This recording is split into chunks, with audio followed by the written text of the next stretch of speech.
Oh, back again. It's like 6 in the morning. I did one of those, like, when you do the, nap roulettes, when you just lay down for a minute, you don't know when you're gonna wake up. Yeah, I ended up waking up. Laying down at like 8 and woke up at 4. Time means absolutely nothing. So, back to the book. Still doing that apparently. And right now we are at chapter 9. To recap, more for my benefit than yours, trying to remember where we were. A guy named Prendick got stranded in the ocean, picked up by a mad scientist. There are animal people and an alcoholic douchebag that he is worked up with. Anyway, they were torturing a puma. They were torturing a puma. Why were they torturing the puma? We will find out. I think I ranted about Victorian age vivisection for a while. Oh, let's just keep going through the story.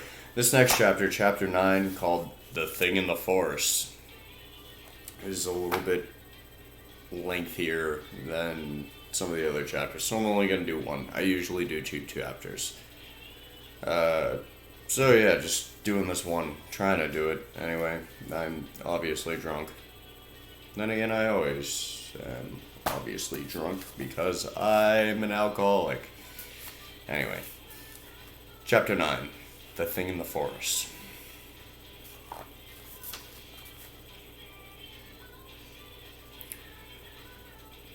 I strode through the undergrowth that clothed the ridge behind the house, scarcely heeding whither I went. I passed on through the thick shadow of a thicket. Fucking hell. I'm not gonna stop and restart because editing is stupid. I'll just try again. I strode. Fucking cheapy.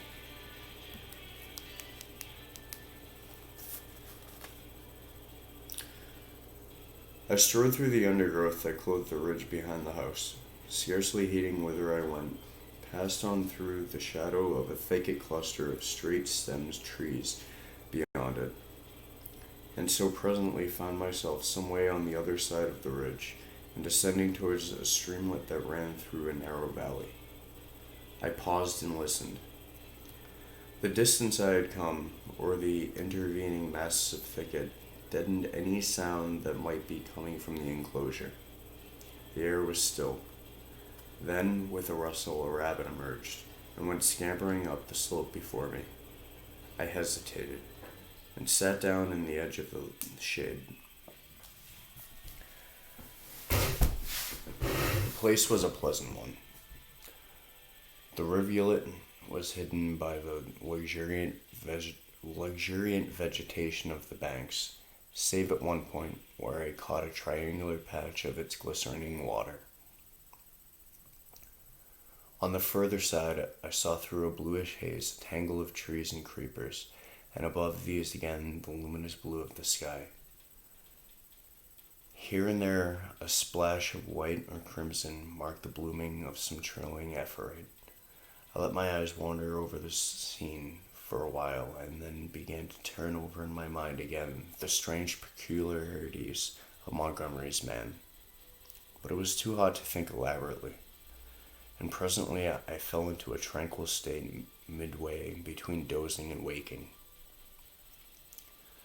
From this I was aroused, after I know not how long, by a rustling amidst the greenery of the other side of the stream.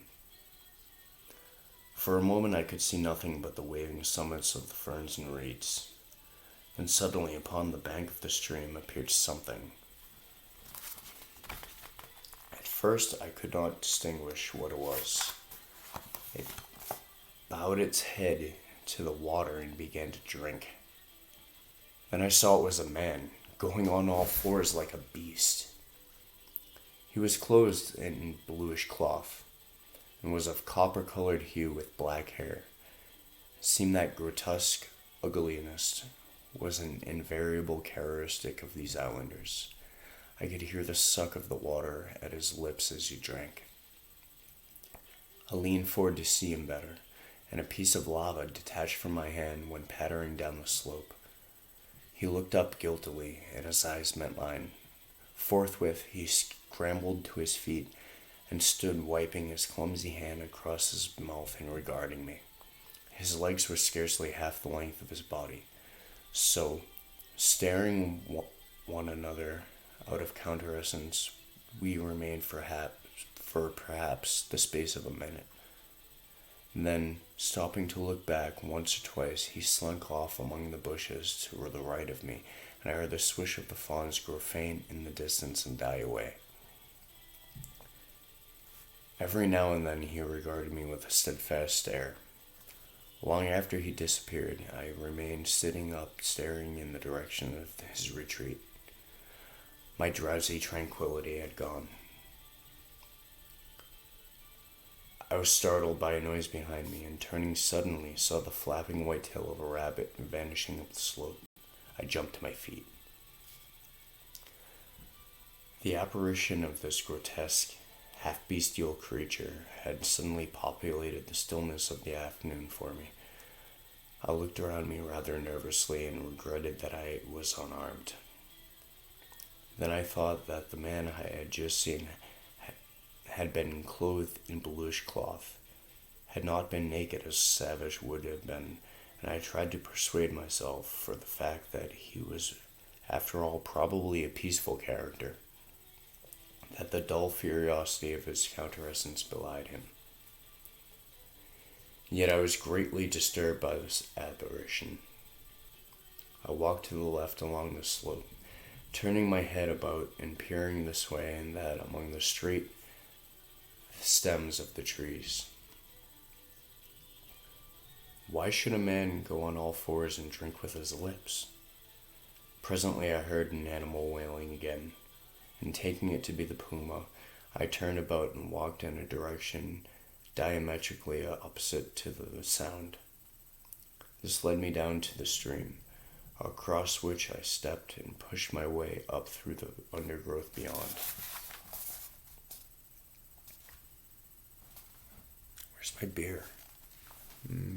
I'll get it in a sec. I was startled by a great patch of vivid scarlet on the ground, and going up to it found to be a peculiar fungus branched and correlated like a fallacious lichen, but deliquescing into slime at the touch. And then in the shadow of some luxuriant ferns, I came across an unpleasant thing, the dead body of a rabbit, covered with shining flies but still warm, and with its head torn off. I stopped aghast at the sight of the scattered blood. Here at least was one visitor to the island disposed of. There were no traces of other violence about it. It looked as though it had been suddenly snatched up and killed. And as I stared at the furry little body, came the difficulty of how the thing had been done. The vague dread that had been in my mind since I had seen the inhuman face of the man at the stream grew distincter as I stood there. I began to realize the hardihood of my expedition among these unknown people. The thicket about me became altered to my imagination. Every shadow became something more than a shadow, became an ambush. Every rustle became a threat. Invisible things seemed watching me. I resolved to go back to the enclosure on the beach. I suddenly turned away and thrust myself violently, possibly even frantically, through the bushes, anxious to get a clear space about me again. I stopped just in time to prevent myself emerging upon an open space. It was a kind of glade in the forest made by a fall. Seedlings were already starting up to struggle for the vacant space, and beyond, the dense growth of the stems and twining vines and splashes of fungus and flowers closed in again. Before me, squatting together upon the funguloid ruins of the huge fallen tree, and still unaware of my approach were three grotesque human figures. I'm gonna need that drink. 1 second.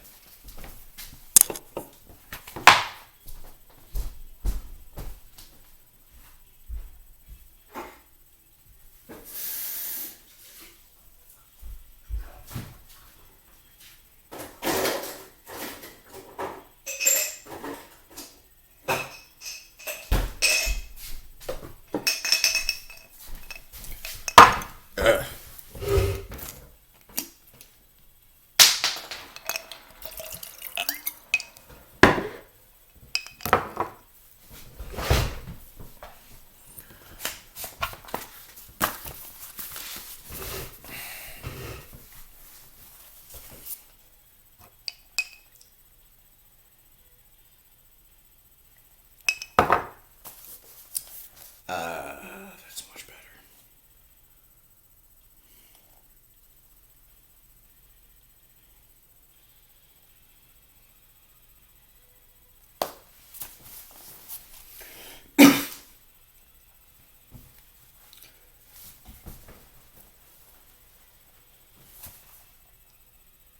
I want a cigarette.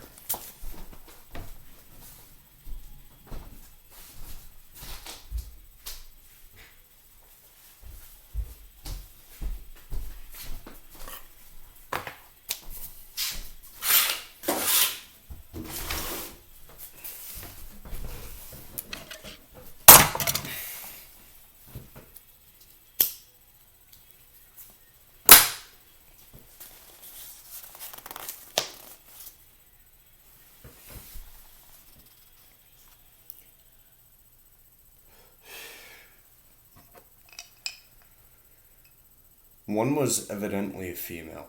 The other two were men. They were naked, save for swathings of scarlet cloth about their middles, and their skin was of a dull pinkish drab color, such as I had seen in no savages before. They had fat, heavy, chinless faces, retreating foreheads, and a scant bristly hair upon their heads. Never before had I seen such bestial looking creatures.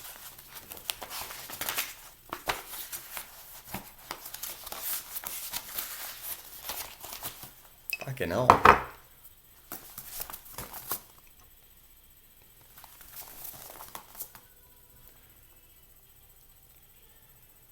They were talking, or at least one of the men was talking to the other two, and all three had been too closely interested to heed the rustling of my approach. They swayed their heads and shoulders from side to side. The speaker's words came thick and sloppy, and though I could hear them distinctly, I could not distinguish what he had said. He seemed to me to be reciting some complicated gibberish. Presently his articulation became shriller, and spreading his hands he rose to his feet. At the time the others began to gibber in unison, also rising to their feet, spreading their hands and swaying their bodies in rhythm with the chant.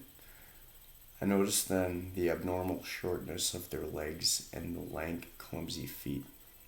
All three began slowly to circle around, raising and stamping their feet and waving their arms. A kind of tune crept into the rhythmic recitation, and a refrain, a lua or baloo it sounded like.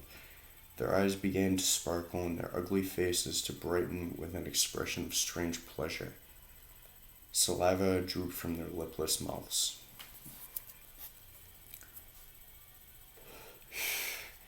Suddenly, as I watched their grotesque and unaccountable gestures, I perceived clearly for the first time what it was that had offended me. What had given me the two inconsistent and conflicting impressions of utter strangeness and yet of the strangest familiarity. The three creatures engaged in this mysterious rite were human in shape, and yet human beings with the strangest air about them of some familiar animal. Each of these creatures, despite its human form, its rag of clothing, and the rough humanity of its bodily form had woven into it, into its movements, into the expression of its counterescence, into its whole presence, some now irresistible suggestion of a hog, a swinish taint, the unmistakable mark of the beast.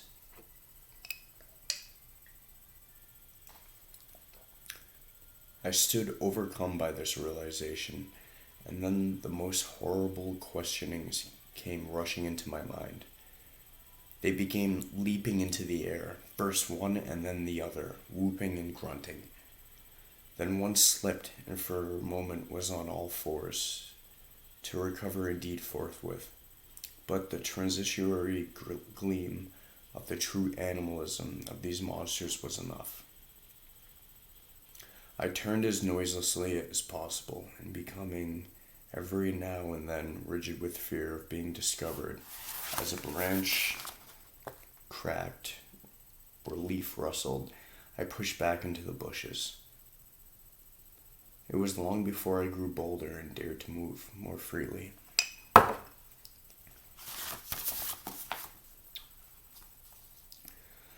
My one idea for the moment was to get away from these foul beings, and I scarcely noticed that I had emerged upon a faint pathway amidst the greens. Then, suddenly traversing a little glade, I saw with an unpleasant start 2 clumsy legs among the trees, walking with noiseless footsteps, parallel with my course, and perhaps 30 yards away from me. The head and upper part of the body were hidden by a tangle of creeper. I stopped abruptly, hoping the creature did not see me. The feet stopped as I did. So nervous was I that I controlled an impulse to headlong flight into the utmost difficulty.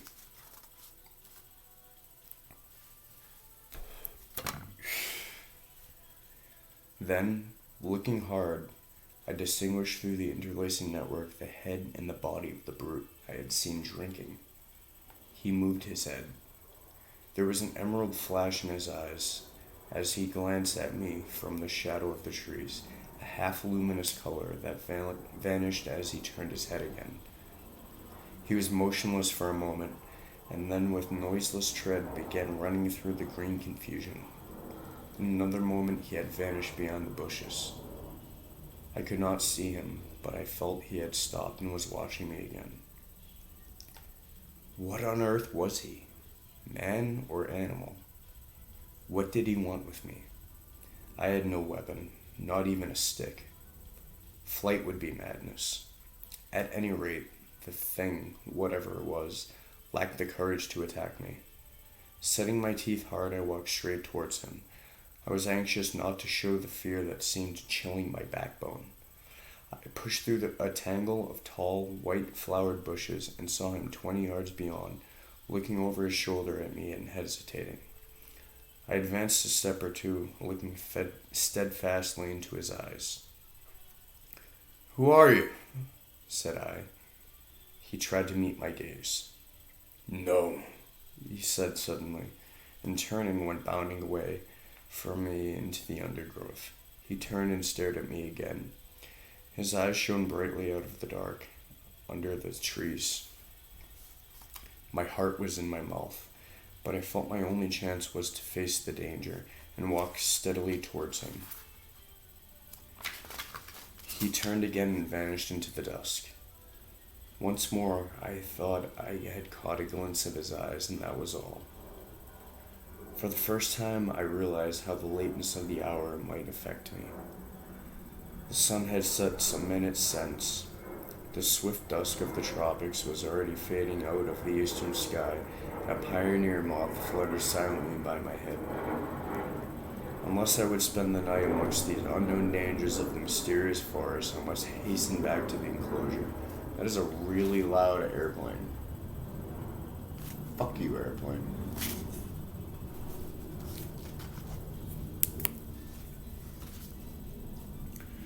The thought of a return to that pain-haunted refuge was extremely disagreeable, but still more so was the idea of being overtaken in the open by darkness and all the darkness might conceal. I gave one more look into the blue shadows that had swallowed up this odd creature, and then retraced my way down the slope towards the stream, going as I judged in the direction from which I had come. I walked eagerly, perplexed by all these things, and presently found myself in a level place among scattered trees. The colorless clearness that comes from the sunset flush was darkening. The blue sky above grew momentarily deeper, and the little stars, one by one, pierced the attenuated light. The inner spaces of the trees, the gaps in the further vegetation that had been hazy blue in the daylight, grew black and mysterious. I pushed on. Color vanished from the world. The treetops rose against the luminous blue sky in inky silhouette, and all below that outline melted into formless blackness. Presently the trees grew thinner, and the shrubby undergrowth more abundant. Then there was a desolate space covered with white sand, and then another expanse of tangled bushes. I was tormented by a faint rustling upon my right hand. I thought at first it was a fancy, for whenever I stopped there was silence save for the evening breeze in the treetops. Then when I went on again, there was an echo to my footsteps. I moved away from the thickets, keeping to the more open ground, and endeavoring by sudden turns now and then to surprise the thing, if it existed, in the act of creeping upon me. I saw nothing, and nevertheless my sense of another presence grew steadily. I increased my pace, and after some time came to a slight ridge, crossed it, and turned sharply, regarding it steadfastly from the further side. It came out black and clear-cut against the darkening sky.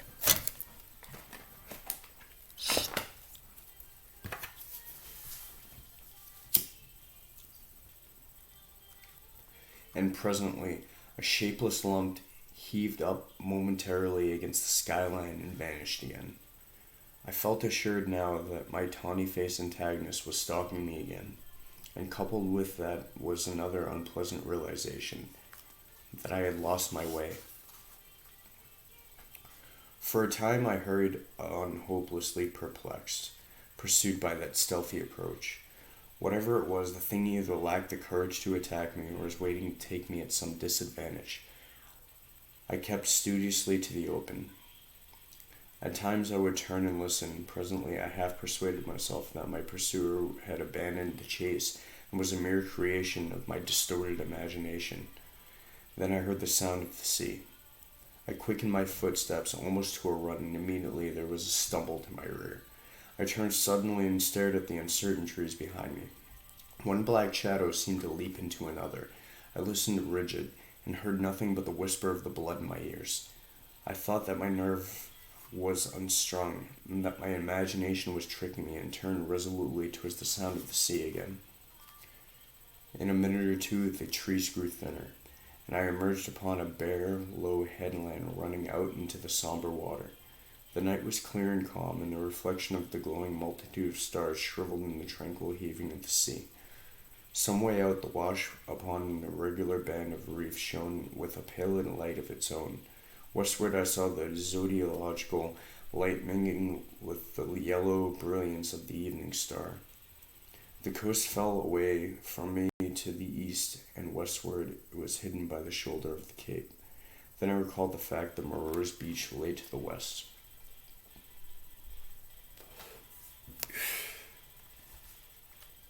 A twig snapped behind me, and there was a rustle. I turned and stood facing the dark trees. I could see nothing, or else I could see too much. Every dark form in the dimness had its own ominous quality, its peculiar suggestion of alertful watchness.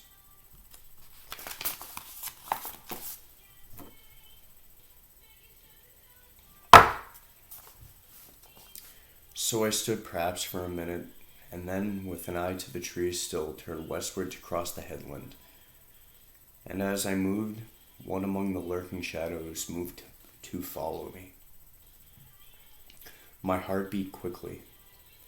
Presently, the broad sweep of the bay to the westward became visible, and I halted again. The noiseless shadow halted about a dozen yards from me. A little point of light shone on the further bend of the curve, and the gray sweep of the sandy beach lay faint upon the starlight.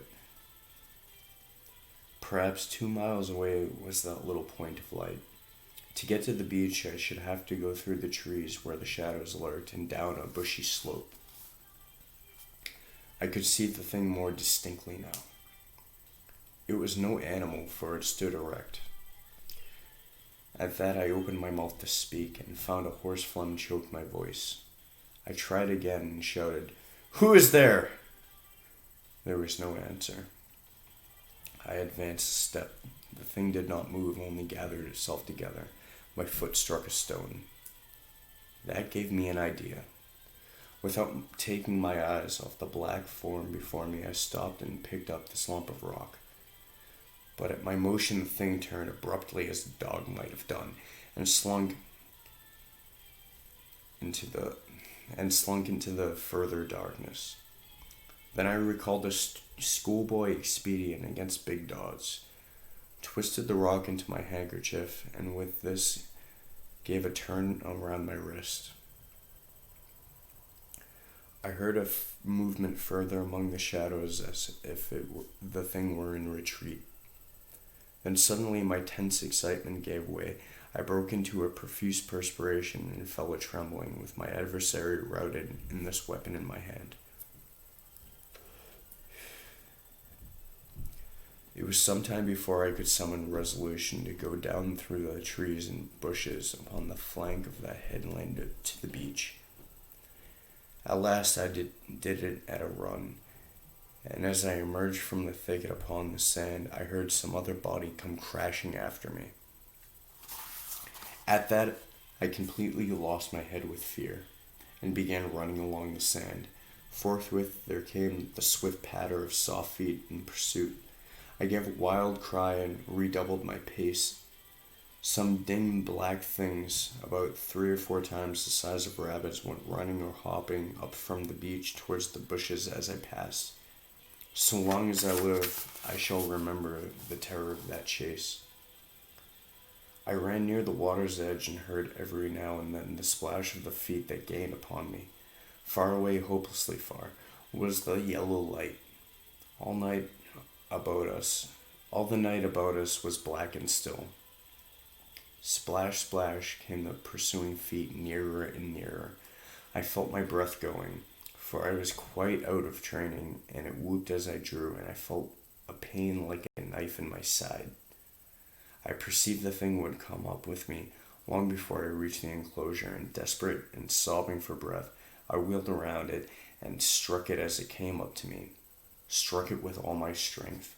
And the stone came out of that sling of the handkerchief as I did so.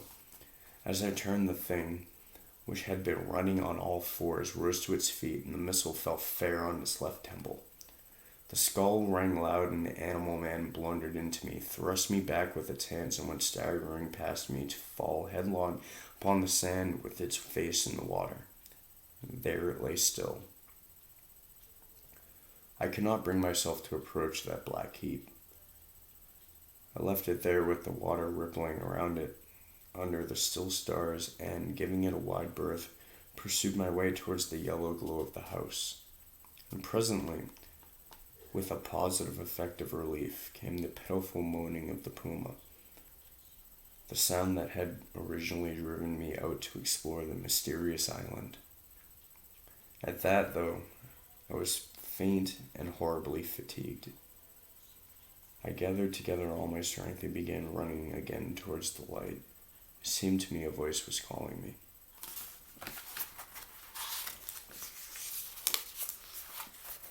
That's it for now. The fuck was that?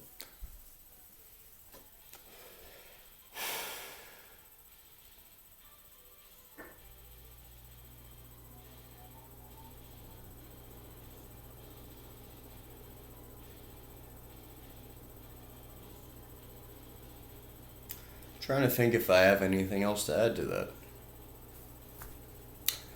I think we're good for now. See you next time. Maybe. I don't know.